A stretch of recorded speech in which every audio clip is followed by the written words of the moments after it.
So hello student, आपको पता है कि हम लोग बात कर रहे थे कंबसन एंड फ्लेम के बारे में। और पिछले लेक्चर में हम लोगों ने देखा था कि कंबस्टाइल सबस्टेंस क्या होते हैं। ठीक है, कंबसन के टाइप कितने होते हैं, आपको टाइप याद होगा। और रैपिड कंबसन था, स्पॉन्टेनियस कंबसन था, एक्सप्लोजन था। मैंने ये बताया था रैपिड कंबसन वो कंबसन होता है जिसका इग्निशन टेम्परेचर थोड़ा सा क्या होता है, कम होता है, बढ़िया इग्निशन टेम्परेचर होता है। और जैसे ही हल्का सा आप फायर करवाओगे वो कैच करके बहुत अच्छे से जो है हीट और लाइट का जनरेशन करता है। फॉर एग्जांपल जो फ्यूल का एग्जांपल है, जो फ्यूल आपके फायर होते हैं, जलते हैं, वो किसके एग्जांपल है? Rapid combustion. ठीक है, वो रैपिड कंबसन की एग्जांपल है। उसी तरह से जो आपका स्पॉन्टेनियस कंबसन था वो बेसिकली आपका जंगलों में लगता था, है ना। अचानक से हीट मिलती थी, अचानक से वो क्या हो जाता था, आग लग जाती थी। ठीक है, तो वो आपका स्पॉन्टेनियस कंबसन था, बाहर हीट का इन्वॉल्वमेंट नहीं होता था वहाँ पे। ठीक है, लास्ट में जो आपका था वो था आपका कौन सा एक्सप्लोजन। अब एक्सप्लोजन में देखो, एक्सप्लोजन में आपका क्या होता था, अगर कोई चीज़ जल रही है तो साउंड को प्रोड्यूस करने के साथ साथ अगर lot of maximum amount of heat का फॉर्मेशन कर रही है और साथ में साउंड का जनरेशन हो रहा है, तो वहाँ पे क्या हो रहा था, एक्सप्लोजन हो रहा है। ठीक है, जैसे क्रैकर्स हो गए, आप क्रैकर्स जलाते हो तो जब फूटता है पूरी तरह से तो ब्लास्ट होता है ना, एक तरह से पूरा साउंड जनरेट होता है, साथ में बहुत तगड़ी हीट भी निकलती है, एनर्जी काफ़ी निकलती है। तो वहाँ पे आपका क्या होता है, एक्सप्लोजन होता है। जो बॉम्ब वगैरह जो है आपके ब्लास्ट करते हैं वो एक्सप्लोजन की वजह से होता है। अब कंबसन का टॉपिक आपका समाप्त हो गया। अब हम बात करेंगे फ्लेम के ऊपर। तो आपके व्हाइट बोर्ड पे दिख रहा होगा ये फ्लेम बनी हुई है, जो कि कैंडल की फ्लेम है। हम उसको जानने की कोशिश करते हैं कि फ्लेम एक्चुअल में होता क्या है। तो अगर आपसे ये क्वेश्चन पूछा जाए what is a flame, flame होता क्या है, तो फ्लेम बेसिकली आप ये बोल सकते हो कि visible hottest part of the combustible substance. अगर कोई सबस्टेंस आपका जल रहा है, ठीक है, तो जो विजिबल पार्ट दिखता है, जो विजिबल पार्ट होता है वो भी गैसियस होता है, गैस के फॉर्म में वो होता है। तो वो विजिबल पार्ट आपका क्या होता है, फ्लेम होता है, और वो भी बहुत ही हॉट होता है। समझ में आया? तो उसको हम बोल सकते हैं कि ये फ्लेम है। तो फ्लेम का मतलब क्या होगा बताओ? फ्लेम का मतलब विजिबल हॉटेस्ट, फ्लेम का मतलब विजिबल हॉटेस्ट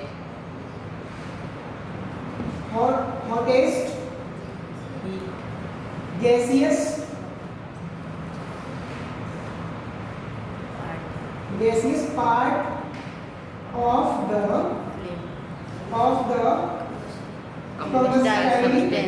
सबस्टेंस।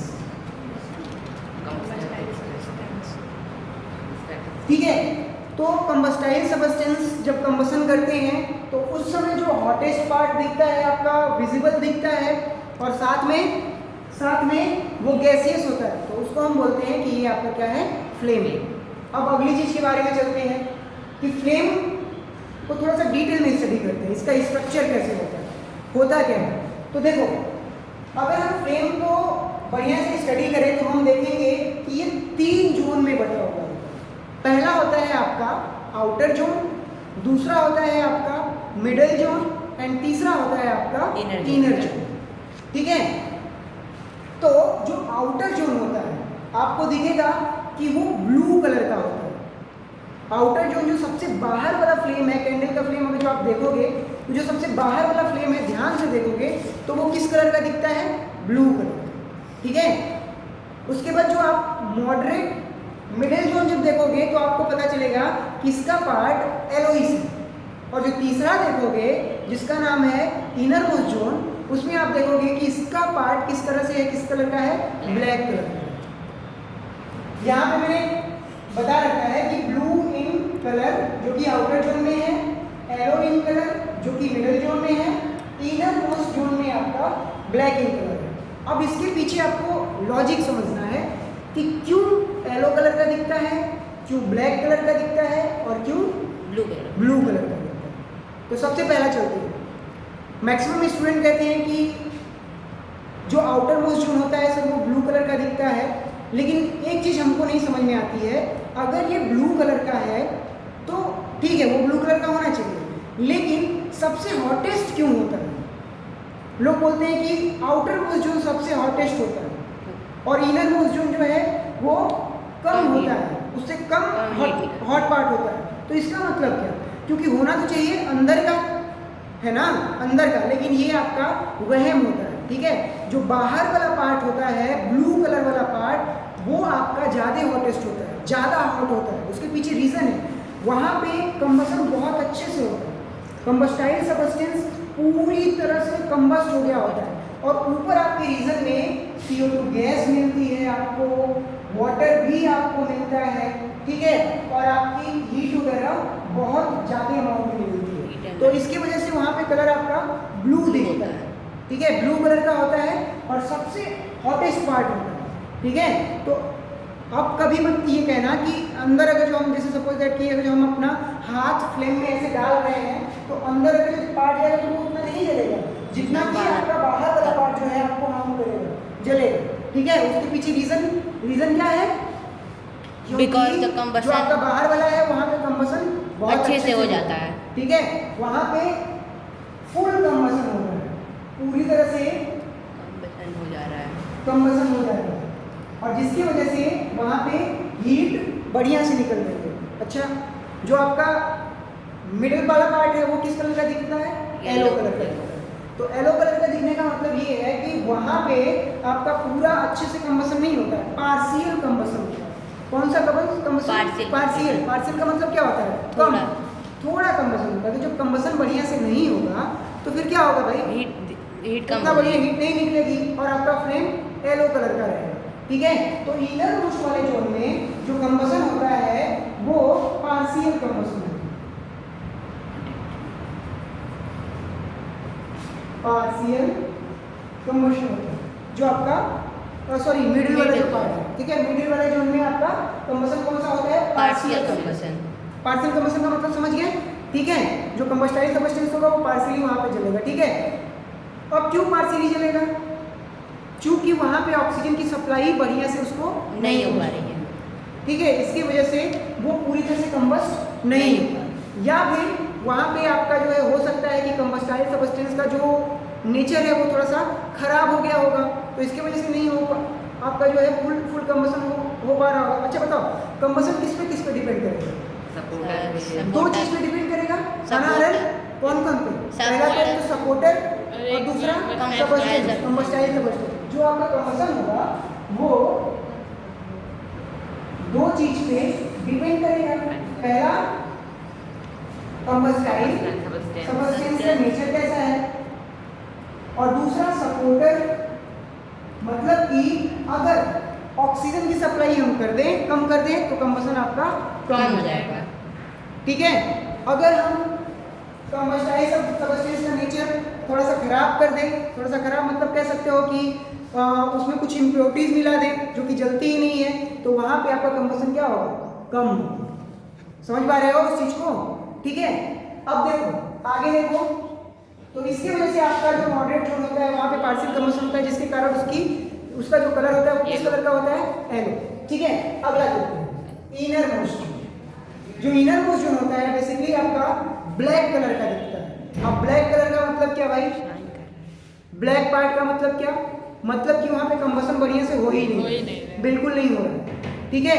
जो पार्टिकल्स हैं बस पार्टिकल्स ही स्मोक के फॉर्म में बाहर निकल रहे हैं, ठीक है। तो जो आपका ब्लैक वाला पार्ट है, जो ब्लैक कलर का होता है, वो वहाँ पे आपका जो है कंबसन बहुत अच्छे से नहीं होता है, होता ही नहीं है अप्रॉक्स, ठीक है।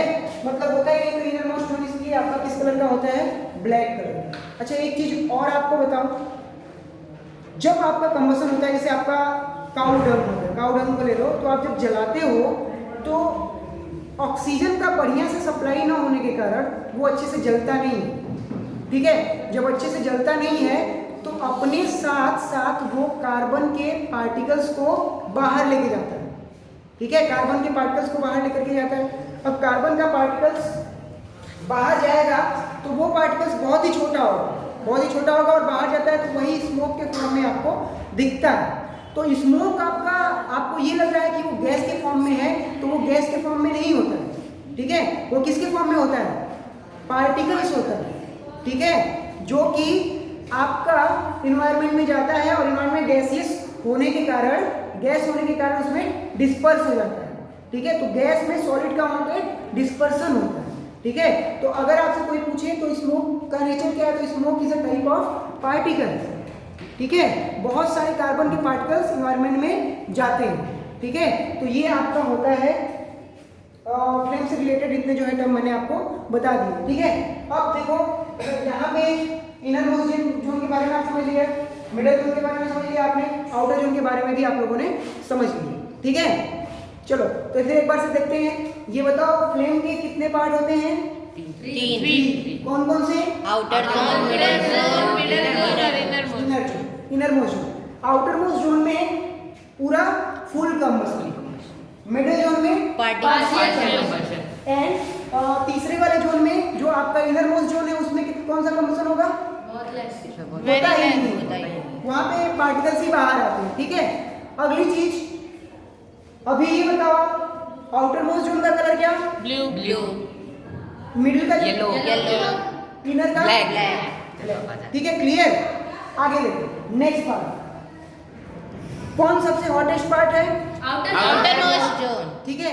उसके बाद मिडल, उसके बाद इनर मोस्ट, क्लियर हो गया इतना? तो फ्लेम के बारे में ये पूरा का पूरा आपका टॉपिक जो है खत्म हुआ फ्लेम के बारे में। अब आगे एक और इम्पोर्टेंट आपका जो है सिलेबस में आपके है, वो है आपका फ्यूल।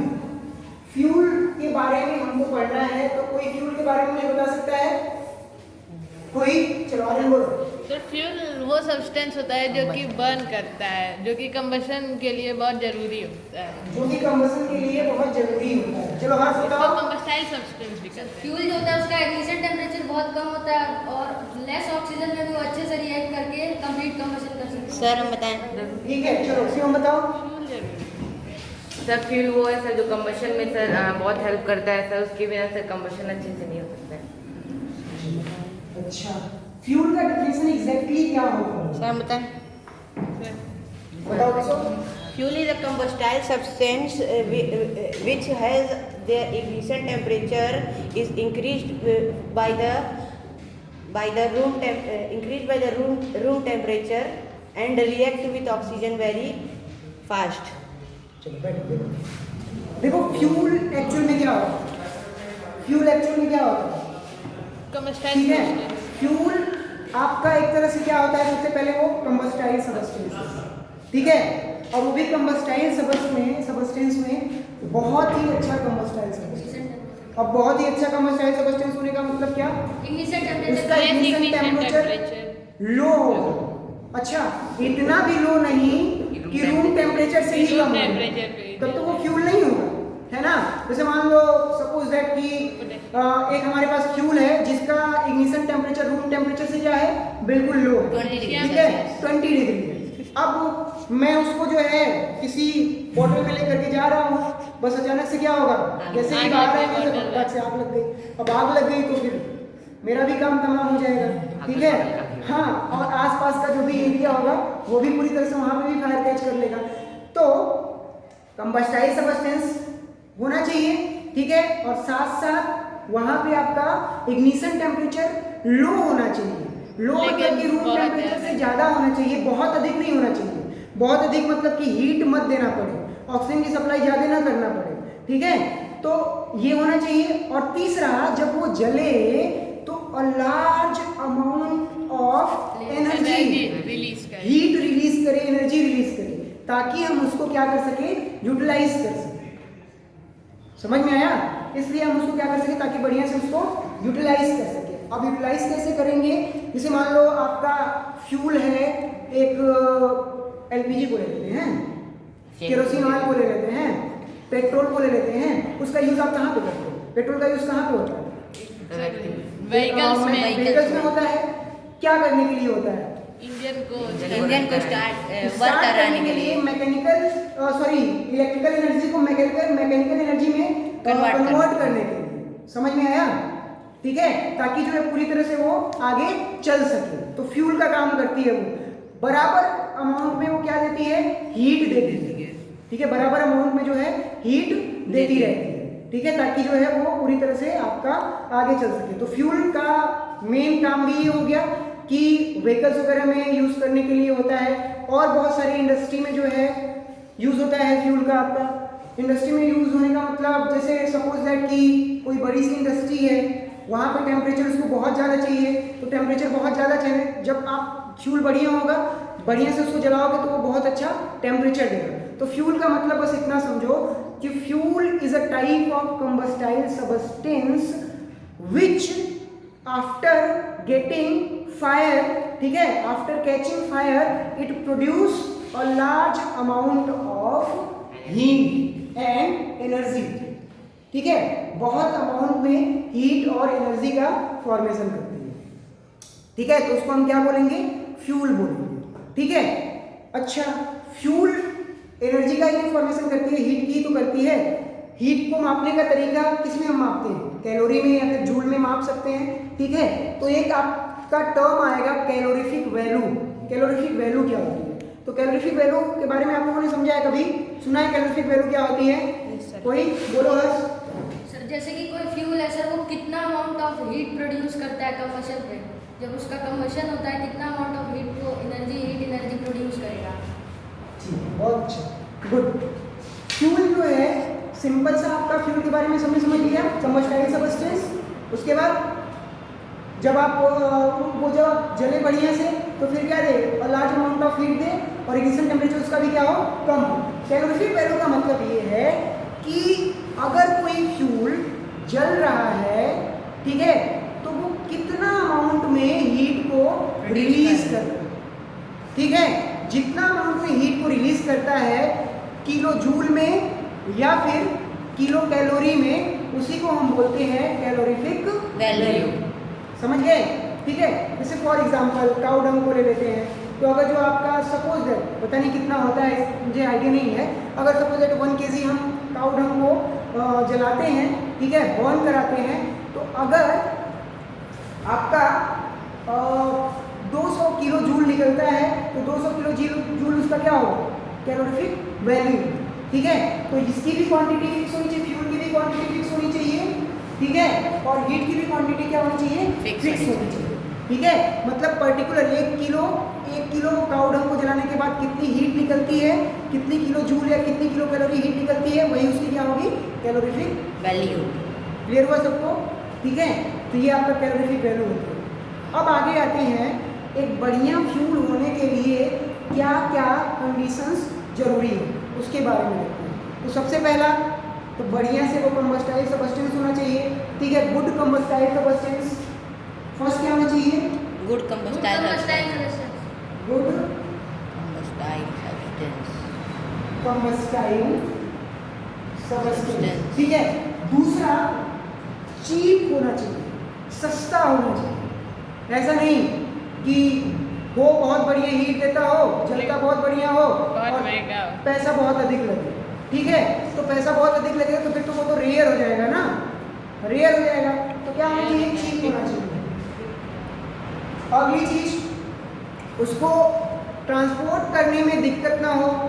ट्रांसपोर्ट करने में दिक्कत होने का मतलब क्या, कि ऐसा ना हो कि इतना कम इग्निशन टेम्परेचर हो कि ले जाए, बस बीच में रास्ते में ब्लास्ट कर जाए। ठीक है, तो ऐसा भी नहीं होना चाहिए, है ना। Transport easy to handle in transport, easy to handle in transport. अगली चीज जो मैंने बताया आप लोगों को, इग्निशन टेम्परेचर क्या होना चाहिए, कम होना चाहिए, लेकिन रूम टेम्परेचर से ज़्यादा होना चाहिए। और ऐसा भी नहीं कि रूम टेम्परेचर अगर जो आपका 50 डिग्री है तो उसका 51 होना चाहिए, नहीं ना।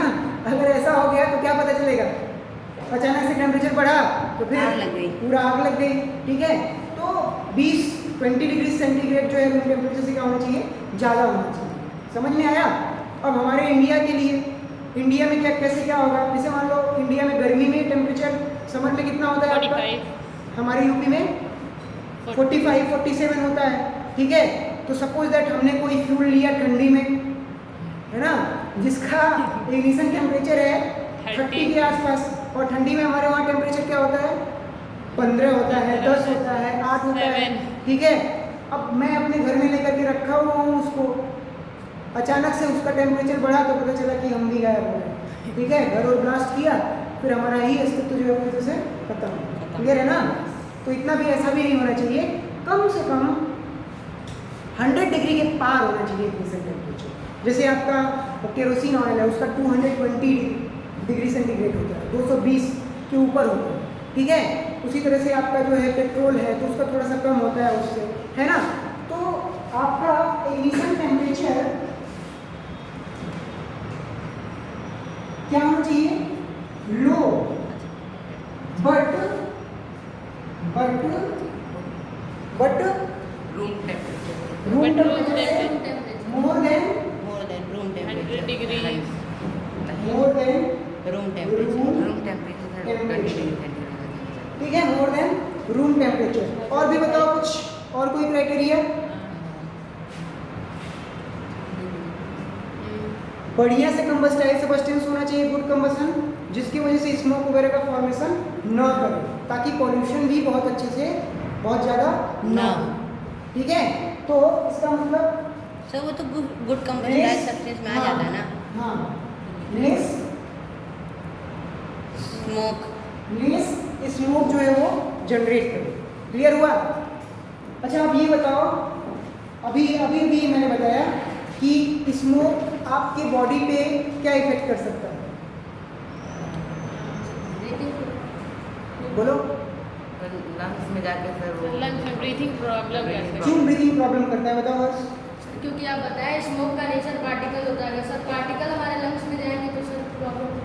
बहुत अच्छा, तो वही होता है ना, अगर जो पार्टिकल्स है, आप सांस ले रहे हो, पार्टिकल्स आपके अंदर जा रहा है, तो ऑब्वियस सी बात है, छोटा छोटा पार्टिकल्स है वो, तो आपको लंग्स पे जो है वो हर्ट तो करेगा ही करेगा, ठीक है। तो स्मोक का फॉर्मेशन कम।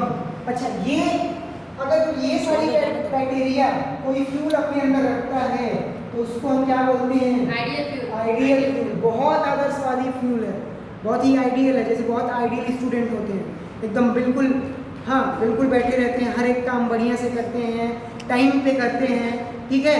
तो उसी तरह से आपका वो फ्यूल भी होगा जिसको हम बोलेंगे आइडियल फ्यूल, ठीक है। हालांकि आइडियल फ्यूल अभी कोई बन ही नहीं पाया है ना, इतना आइडियल कोई हो ही नहीं पाया है, ठीक है फ्यूल है, आइडियल होंगे, लेकिन फिर भी इतना जितना हम लोग चाहते हैं ताकि बिल्कुल पॉल्यूशन ही ना हो, ठीक है। इग्निशन टेम्परेचर जितना हम चाहें उतना हो तो उतना तो नहीं हो सकता ना, ठीक है। तो ये होता है आपका फ्यूल। तो फ्यूल के बारे में भी आपको समझ में आ गया क्लियरली, ठीक है। अब नेक्स्ट पार्ट जो है वो है जो फ्यूल से आप जो फ्यूल से जो है थोड़ा सा क्या कहते हैं, फ्यूल से जो हार्मफुल इफेक्ट है उसको हम देखेंगे, ठीक है। तो उसकी बात हम करेंगे नेक्स्ट लेक्चर में।